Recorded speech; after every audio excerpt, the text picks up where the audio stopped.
ஜெய் ஸ்ரீ மாத்ரே நமக. ஜெய் குருதர், ஜெய் குரு பிரசரம். நமஸ்காரம். நான் கரூர்ல இருந்து வல்சலா பணிக்கர், பிரசன்ன ஜோதிடர். இன்னைக்கு நம்ம 2026ஆம் ஆண்டு குரு பெயர்ச்சியுடைய பலன்கள் மீன ராசிக்கு எப்படி இருக்குன்னு பார்க்க போறோம். இந்த குரு பெயர்ச்சி எப்போ வருது அப்படின்னா, வாக்கியப்படி வந்து பாத்தீங்கன்னா 26/5/2026, திருக்கணிதப்படி ஜூன் மாதம் 1/6/2026 இப்ப வருது. திருக்கணிதத்துக்கும் வாக்கியத்துக்கும் ஒரு 4 நாள் வித்தியாசமா இருக்கு. ஆனா ஃபர்ஸ்ட் வர்றது வந்து பாத்தீங்கன்னா வாக்கியப்படி. அது எப்போ அப்படின்னா மே மாசம் 26ஆம் தேதி, 26/5/2026, வைகாசி மாசம் 12ஆம் தேதி ஹஸ்த நட்சத்திரத்துல காலையில 11:05 மிதுன ராசில இருந்து கடக ராசிக்கு குரு வந்து பயிற்சி ஆகுறாரு. இந்த குரு பயிற்சி வந்து பாத்தீங்கன்னா உங்களுக்கு 5ஆம் இடத்துல குரு வராரு. 12 வருஷத்துக்கு ஒரு தடவை தான் இந்த பலன்கள் வந்து உங்களோட ராசிக்கு கிடைக்கும். இந்த வருடம் வந்து நீங்க இதை மிஸ் பண்ணிட்டீங்கன்னா மறுபடியும் 12 வருஷம் வெயிட் பண்ணணும். 5ஆம் இடத்துக்கு வந்திருக்கக்கூடிய குரு அதிர்ஷ்ட குரு. 5ஆம் இடம்ங்கிறது பரிபூரணமான லக்ஷ்மி ஸ்தானம். அந்த இடத்துல குரு உங்களுடைய ராசி அதிபதி வந்து என்ன செய்யறாரு? உச்சமாகிறாரு. எவ்வளவு அற்புதமான பலன்கள்! உங்களுடைய ராசியை உச்சமாய் உங்க 5ஆம் இடத்துக்கு உச்சமாயி உங்க ராசியை பாக்குறாரு. 11ஆம் இடம் குபேரனுக்கு ஒப்பான நிதிநிலையை குறிக்கக்கூடிய இடம். 11ஆம் இடத்தை பாக்குறாரு. அப்புறம் பாக்கிய ஸ்தானத்தை பாக்குறாரு. சகல விதமான சௌபாக்கியங்கள் அது வந்து குரு பாக்குறாரு. அப்ப எப்படி இருக்கு பலன்கள்? ரொம்ப அற்புதமா இருக்கு. நல்ல அமைப்புகள்லாம் இருக்கு. இவ்வளோ நாளா எவ்வளவு கஷ்டம். மீன ராசிக்கு வந்து கொஞ்ச நாளாவே வந்து இந்த ராகு கேதுவோடைய தொந்தரவு இருந்துச்சு. இப்ப போதாதுக்கு ஜென்ம சனி வேற.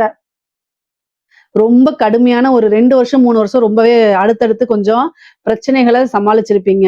இந்த ஒரு வருடத்துக்கு அப்படியே ரிலாக்ஸா இருக்கலாம். நீங்க வந்து எப்படி கற்பனை பண்ணிக்கணும் அப்படின்னா, இவ்வளவு நாளா உங்களுடைய பாதையில முள்ளும் கல்லும் அப்படியே கரடு முரடான பாதை, வெயிலா இருக்கும், ஒரு பாலைவனத்துல ட்ரையான பிளேஸ்ல நடந்து போயிட்டு இருப்பீங்க. இப்படிலாம் இருந்திருக்கும்.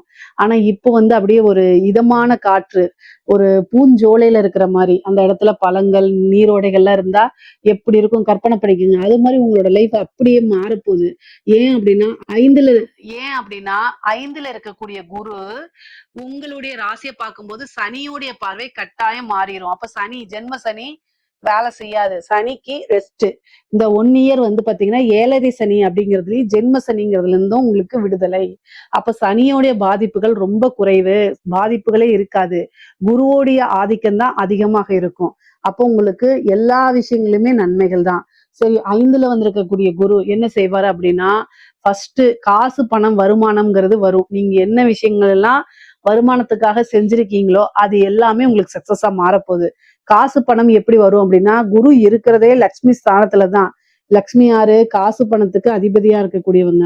அதனால உங்களுக்கு காசு பணம் கட்டாயம் வந்துடும். சகல விதமான சௌபாக்கியம் அப்படிங்கிறது 9ஆம் இடம்.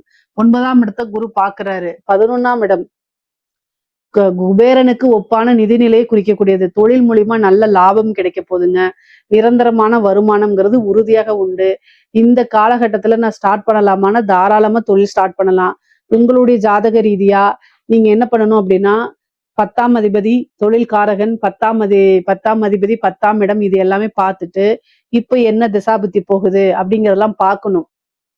ஏன் அப்படின்னா உங்களோட ஃபேமிலி அஸ்ட்ராலஜர்ட்ட அதை கேட்டீங்கனாலே சொல்லுவாங்க. கேட்டுட்டு உங்களுக்கு சொந்த தொழில் செய்யக்கூடிய யோகமும் பிராப்தமும் இருக்கும் பட்சத்தில் இந்த காலகட்டத்துல நீங்க தாராளமா ஸ்டார்ட் பண்ணலாம்.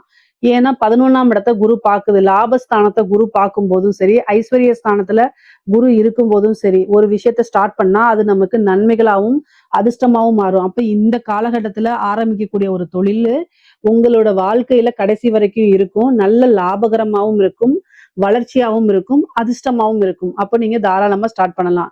ஏன்னா லாபம் கட்டாயம் வரும். உத்தியோகத்துல இருக்கவங்களுக்கு ஒரு நல்ல ப்ரொமோஷன் கிடைக்கும். அது மூலியமா நல்ல வருமானங்கள் கிடைக்கும். சேலரி இன்கிரிமெண்ட் கிடைக்கும். ஒன்றுக்கு மேற்பட்ட தொழில்கள் செய்யறது, ஒன்றுக்கு மேற்பட்ட உத்தியோகங்கள் செல்றது, இந்த மாதிரி அமைப்புகள் இருக்கு. சில பேர்களுக்கு வெளிநாடு செல்லக்கூடிய அமைப்புகள் இருக்கு. தொழிலுக்காக சில விஷயங்களை இன்வெஸ்ட் பண்ணக்கூடிய அமைப்புகள் இருக்கு.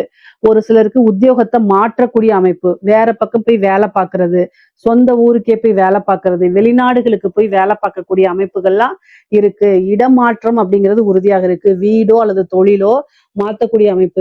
ஏற்கனவே ஒரு தொழில் பண்ணிட்டு இருப்பீங்க, அந்த தொழிலை விட்டுட்டு வேற ஒரு புதுசா ஸ்டார்ட் பண்றது அல்லது அந்த இடத்தை மட்டும் மாத்துறது, இந்த மாதிரி ஏதாவது ஒரு மாற்றம் அப்படிங்கிறது நல்லா இருக்கு.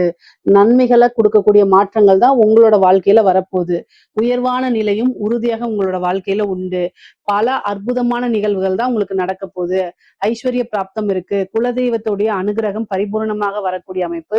தெய்வ கடாட்சம், தெய்வ பலமுள்ள நல்ல அமைப்புகளை கொடுக்க போகுது உங்களுக்கு. பொதுவாவே நீங்க இந்த காலகட்டங்கள்ல ஒரு உபாசனை எடுக்கிறது, தெய்வ வழிபாடுகள்லாம் உங்களுக்கு ஈஸியா சித்தி ஆகுங்க. பொதுவா ஒரு குருநாதரை சந்திச்சு அவங்க கிட்ட ஒரு உபாசனம் வாங்குறது மூலியமா நமக்கு போதாத காலம், கெட்ட காலம்னு வரும்போது தெய்வம் துணை இருந்து வழி நடத்துமா. இப்போ குரு 9ஆம் இடத்தை 5ல இருந்து 9 பாக்குது. உச்சம் பெற்ற குருவா இருக்கனாலையும் 11 பாக்குறதுனாலையும் ஒரு நல்ல குருநாதர் உங்களுக்கு கிடைப்பாங்க. அவர் மூலியமா தெய்வ உபாசனைகள் எடுக்கும் பட்சத்தில் தெய்வம் ஈஸியா உங்களுக்கு சித்தி ஆயிரும். இந்த காலகட்டத்துல தெய்வத்தை நேர்ல பார்க்கறதுக்கு கூட உங்களுக்கு வாய்ப்புகள் இருக்கு. பொதுவா ஆன்மீக நாட்டம் இருந்தா இதை நீங்க தாராளமாக பண்ணுங்க. தொட்ட விஷயங்கள் எல்லாத்துலயுமே உங்களுக்கு சக்சஸ் கிடைக்கும். திருமண பிராப்தம் இருக்கா அப்படின்னா குருபலம் உங்களுடைய ராசிக்கு இருக்கனாலையும் 9ஆம் இடத்தை பார்க்கறதுனாலையும் பரிபூரணமாக இருக்கு. இந்த காலகட்டங்கள்ல நீங்க திருமணத்துக்கு உண்டான அமைப்புகளை பார்க்கலாம். 25 வயதுக்கு மேல் இருக்கக்கூடிய ஆணோ பெண்ணோ திருமணத்துக்கு தயாராக இருக்கும் பட்சத்தில் தாராளமா திருமண ப்ரொசீஜரை நீங்க செஞ்சீங்கன்னா ஈஸியா திருமணம் ஆயிரும். காதல் அப்படிங்கக்கூடிய இடத்துக்கு தான் குரு வந்திருக்காரு. 5ஆம் இடம்ங்கிறது காதல்.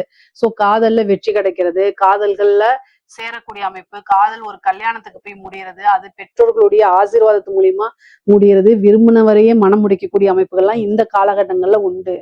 பொதுவா 9ஆம் இடத்தை குரு பாக்குறதுனால ஆசீர்வதிக்கப்பட்ட திருமணமா நடக்கிறதுக்கு தான் அதிக வாய்ப்புகள் இருக்கு. திருமணம் நீண்ட நாளா இழுபறியா இருக்குது, ஏதாவது ஒரு பிரச்சனை வந்துட்டே இருக்கு அப்படின்னாலாம் இந்த டைம்ல அதெல்லாம் நிவர்த்தி ஆகி பிரச்சனைகள் இல்லாம நல்ல சுமூகமாகவும் தெய்வ அனுகிரகத்தோடையும் நல்ல பரிபூரணமான பலன்களோடையும் திருமணம் ஆகிறதுக்கு வாய்ப்புகள் இருக்கு. கல்யாணம் ஆயிடுச்சு, எனக்கு ரொம்ப வருஷமா குழந்தையே இல்லை அப்படின்னா 5ஆம் இடத்துல குரு உச்ச பலம் பெற்றிருக்காரு. கட்டாயம் நீங்க இந்த காலகட்டங்கள்ல புத்திர லாபம் உண்டு, புத்திர பாக்கியம் உண்டு. 5ஆம் இடத்துல உச்சம் பெற்று 9ஆம் இடத்தையும் 11ஆம் இடத்தையும் பாக்குறதுனால ட்வின்ஸ் பிறக்கிறதுக்குலாம் வாய்ப்புகள் இருக்கு. பொதுவா குலதெய்வ வழிபாட பண்ணிக்கோங்க. நீங்க ஐவிஎஃப் இந்த மாதிரி ட்ரீட்மெண்ட் போறீங்க அப்படின்னா டிசம்பர் மாசத்துக்கு மேல கட்டாயம் உண்டுங்க. டிசம்பர் மாசத்துக்கு மேல நீங்க இந்த இதுக்கு ஐவிஎஃப்க்கு டெஸ்ட் பேபி இந்த மாதிரி விஷயங்களுக்கு இந்த செயற்கை முறை கருத்தரிப்புன்றதுல அதுக்கெல்லாம் நீங்க போகும் பட்சத்தில் அதெல்லாம் சக்சஸ் ஆயிரும். புத்திர பாக்கியம் அப்படி எப்படி இருந்தாலும் இயற்கை முறையிலயோ செயற்கை முறையிலயோ கட்டாயம் இந்த குரு உங்களுக்கு புத்திர பாக்கியத்தை கொடுத்துருவாரு. அதுல எந்த வித கவலையும் படாதீங்க. நீண்ட தூர பிரயாணம் பண்ணி ஒரு புனித யாத்திரை, புனித கோவில்களுக்கு போறது, அதே மாதிரி புனித நதிகள்ல நீராடக்கூடிய அமைப்புகள் இது எல்லாமே இருக்கு. பூர்வீக சொத்துக்கள்ல இருந்த பிரச்சனைகள்லாம் மாறி பூர்வீக சொத்துக்கள் உங்களுக்கு தானாக சேர்றதுக்கு உண்டான அமைப்புகள் இருக்கு. மனம் மகிழ்ச்சியாக இருக்கும். தந்தை வழி சொத்துக்கள் தானாக சேர்றதுக்கு உண்டான அமைப்புகள் இருக்கு. தாயார் வழி சொத்துக்களும் சேர்றதுக்கு உண்டான அமைப்பு இருக்கு. சொத்து அப்படிங்கிறது சேர்க்கை. ஒரு சொத்து மேல இன்னொரு சொத்து வாங்கக்கூடிய அமைப்புகள் இருக்கு. ஐஸ்வர்ய பிராப்தம் உண்டு. பொதுவாவே எந்த ஒரு விஷயத்த செஞ்சாலும் வெற்றி கிடைக்கிறதுனால மனம் முழுவதும் நல்ல நிம்மதியான பலன்கள் இருக்கு, நிம்மதியான அமைப்பு இருக்கு, சந்தோஷம் இருக்கு. பொதுவா குரு உச்சபலம் பெறதே 12 வருஷத்துக்கு ஒரு தடவை தான். அது உங்களுடைய ராசியை பாக்குறதுனால நீங்க நினைச்ச விஷயங்கள், விரும்பின விஷயங்கள் எல்லாமே உங்களுக்கு நடக்க போகுது. 12 ராசிகள்ல உங்களுடைய ராசிக்கு மட்டும்தான் நல்ல அமைப்புகள் இருக்கு. குரு பாத்தீங்கன்னா 5ஆம் இடத்துல இருந்து 11ஆம் இடத்தை பார்த்து 9ஆம் இடத்தையும் பார்த்து உங்களுடைய ராசியும் பார்க்கறதுனால நல்ல அனுகூலமான செயற்கை அமைப்புகள் உறுதியாக இருக்கு. என்ன விஷயங்கள்லாம் நினைக்கிறீங்களோ அத்தனை விஷயமே அனுபவிக்க முடியும். 9ஆம் இடம்ங்கிறதுனால தந்தையுடைய இது சொத்துக்கள்லாம் சேரும். தந்தை வழியில ஏதாவது பிரச்சனைகள் இருந்தாலும் அது அத்தனையுமே மாறும். நல்ல ஒரு சுமூகமான உறவுகள் ஏற்படும். பொதுவா 2வது மேரேஜுக்காக வெயிட் பண்றவங்களுக்கு எல்லாம் இந்த காலகட்டத்துல 2வது மேரேஜ் நடக்கும். பிரிந்தவர்கள் சேர்றதுக்கு உண்டான அமைப்பு, மனம் வருத்தப்பட்டு பிரிஞ்சிருந்தவங்க எல்லாம் அந்த மனக்கசப்புகள் மாறி சேர்றதுக்கு உண்டான அமைப்புகள், கணவன் மனைவியிடையே ஒற்றுமைகள் அதிகரிக்கும். உங்களை பிரிஞ்சு போன ஒரு உறவு தேடி வரதுக்கு உண்டான அமைப்புகள் இருக்கு மீன ராசிக்காரங்களுக்கு. அதே மாதிரி இவ்வளவு நாளா எந்த ஒரு விஷயத்துக்காக வெயிட் பண்ணிட்டு இருந்தீங்களோ அதெல்லாம் கை மேல உங்களுக்கு பலனா கிடைக்க போகுது. 11ஆம் இடத்தை குரு பார்க்கறதுனால மூத்த சகோதரன் வழி ஆதரவுகள், ஆதாயங்கள் உங்களுக்கு உண்டுங்க. இவ்வளவு நாள ஏதாவது ஒரு பிரச்சனைலாம் அந்த பிரச்சனைகள்லாம் நீங்கி சுமூகமான உறவுகள் ஏற்படும். அவங்க வழி ஆதரவுகளும் ஆதாயங்களும் உறுதியாக உங்களுக்கு கிடைக்க போகுது. நல்ல லாபம் கிடைக்க போகுது. எடுத்த காரியங்கள்ல உங்களுக்கு சக்சஸ் கிடைக்கும். ஆசை அபிலாசைகள்லாம் நிறைவேறும். உங்களுடைய எண்ணங்கள் எதை நோக்கி பயணிக்குதோ அத்தனை பயணங்களுமே உங்களுக்கு வெற்றி வாய்ப்பை தான் ஈட்டி கொடுக்கும். அரசியல்வாதிகளுக்கு எல்லாம் இது ஒரு காசு பணங்கிறது மழையா குவியுங்க. இந்த டெண்டர் எடுக்கிறது, அதே மாதிரி இந்த வாரிய தலைவர்கள் வாங்குறது, இந்த மாதிரி அமைப்புகள்லாம் உங்களுக்கு கிடைக்கும். இது மூலியமா நிறைய காசு பணத்தை பார்க்க முடியும். பெரிய மனிதர்களுடைய தொடர்புகள் ஏற்படும். சொசைட்டில உங்களுக்குன்னு ஒரு பேர் உருவாகும். ஏன்னா 9ஆம் இடம்ங்கிறது தான் நட்பெயர், குட்வில் அப்படின்னு சொல்லக்கூடியதும், பெரிய மனிதர்களுடைய தொடர்பும் குறிக்கக்கூடியது. குரு அந்த இடத்த பாக்குறதுனால ஒரு பிசினஸோ இல்ல என்ன விஷயம் வேற உத்தியோகம் எதுனாலும் சரிங்க, நட்பெயர் நன்மதிப்புங்கிறது சொசைட்டில இருந்தாதான் நீங்க டெவலப் ஆக முடியும். அது எல்லாமே இந்த காலகட்டத்துல உங்களுக்கு வரப்போகுது. அப்போ குரு உங்களுக்கு 9ஆம் இடத்தை பாக்குறதுனால நல்ல மனிதர்களுடைய தொடர்புகள், பெரிய மனிதர்களுடைய தொடர்புகள்லாம் உங்களுக்கு ஏற்படுங்க. அது மூலியமா காசு, பணம், செல்வாக்கெல்லாம் உயரும். ஐஸ்வர்ய பிராப்தம் உங்களுக்கு கிடைக்கும். பொதுவா குரு அப்படிங்கிறது வளர்ச்சியை குறிக்கக்கூடிய கிரகம் தான். உங்களுக்கு அவரு ராசி அதிபதியாவும் இருக்கிறாரு. அப்போ இந்த காலகட்டத்துல உச்சபலம் பெற்றுக்கனால வளர்ச்சி அப்படிங்கிறது உறுதியாக இருக்கு. ஐஸ்வர்ய பிராப்தம் அப்படிங்கிறது இருக்கு. தெய்வ அனுகூலம் இருக்கு. குருநாதருடைய வழிபாடுகள் பண்ணும் பட்சத்தில் இன்னும் சகல விதமான சௌபாக்கியங்களும் சேரும். பிதர்களுடைய ஆசீர்வாதங்களை வாங்கிக்கங்க. அது பல நன்மைகளை இருக்கும். பொதுவா மாற்றம் அப்படிங்கிறது இருக்கு. எல்லா விஷயங்களுமே உங்களுக்கு சக்சஸா தான் இருக்கு. மீன ராசியை பொறுத்த வரைக்கும் பொருளாதாரமும் நல்லா இருக்கு, உறவுகள் நிலையும் நல்லா இருக்கு. பெண்களை பொறுத்த வரைக்கும் ஆடை ஆபரண சேர்க்கை இருக்கு. ஆசை அபிலாஷைகளை நிறைவேற்றிக்கக்கூடிய காலம்தான். என்ன விஷயம் செஞ்சாலும் அது சக்சஸா இருக்கும். சொத்து சேர்க்கை இருக்கு.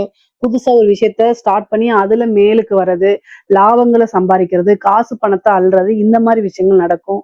பூர்வீக சொத்துக்கள்ல இருந்த பிரச்சனைகள்லாம் நீங்கி பூர்வீக சொத்துக்கள் பெண்களுக்கு சேர்றதுக்கு உண்டான அமைப்பு இருக்கு. ஆடை ஆபரணம், ஒரு பெரிய விஷயங்கள்ல இன்வெஸ்ட் பண்றது, கோல்டு வாங்கி சேர்க்கறது, ஒரு பெரிய வீடுகள் கட்டுறது, உங்களுக்குன்னு ஒரு ட்ரீம் இருக்கும்னா அந்த கனவுகள் எல்லாத்தையுமே நிறைவேற்றுறது, வாழ்க்கையில லட்சியங்களை அடையக்கூடியது, ஒரு டார்கெட்னு ஃபிக்ஸ் பண்ணிருந்தீங்கன்னா அதெல்லாமே ரீச் பண்றது, இந்த மாதிரி விஷயங்கள் எல்லாமே உங்களுக்கு நடக்கும். முக்கியமா கலைத்துறையில இருக்கவங்களுக்கு எல்லாம் இது அற்புதமான வளர்ச்சிங்க. சினிமா ஃபீல்டுல இருக்கவங்களுக்கு எல்லாம் பீக்கா இருக்கு. அந்த அளவுக்கு ரொம்ப ரொம்ப சூப்பரா இருக்கு. மீன ராசியை பொறுத்த வரைக்கும் அரசியல்வாதியா இருந்தாலும் சரி, அரசாங்க அதிகாரிகளா இருந்தாலும் ரொம்ப அற்புதமான பலன்கள் தான் இருக்கு. பொருளாதார வாழ்வு அப்படிங்கிறது ரொம்ப உயர்வான நிலையாவும், அதே மாதிரி உறவுகளுக்கும் ரொம்ப ரொம்ப அற்புதமான பலன்களாகவும் இருக்கு. மீன ராசியை பொறுத்த வரைக்கும் சகல விதமான சௌபாக்கியங்கள் சேரக்கூடிய காலகட்டமா தான் இந்த குரு பயிற்சி உங்களுக்கு அமைய போகுது. இதுல ஏதாவது சந்தேகங்கள் இருக்கு அப்படின்னா கமெண்ட்ஸ்ல கேளுங்க, கட்டாயம் நான் ஆன்சர் பண்றேன். நம்மளுடைய சேனலை லைக் பண்ணுங்க, ஷேர் பண்ணுங்க, சப்ஸ்கிரைப் பண்ணுங்க. நன்றி, வணக்கம்.